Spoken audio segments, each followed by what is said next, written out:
గాజాలో Israel బాంబులకు చనిపోయింది 46,000 మందే కావచ్చు. అయితే రానున్న రోజుల్లో ఈ సంఖ్య 186,000కి చేరొచ్చు. అంటే ప్రత్యక్ష యుద్ధ మరణాల కంటే ఈ సంఖ్య 4 రెట్లు ఎక్కువ. రానున్న రోజుల్లో గాజా మొత్తం జనాభాలో 8% మంది మరణించే అవకాశం ఉంది.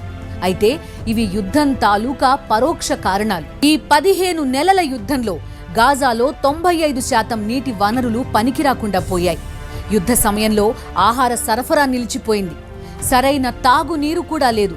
ప్రజలు విలవిలలాడిపోయారు. ఆస్పత్రులు ధ్వంసమైపోయాయి. మెడిసిన్స్ అందుబాటులో లేకపోవడంతో అనేక మంది ప్రాణాలు కోల్పోయారు. భవిష్యత్తులో కూడా ఇది కొనసాగనుంది.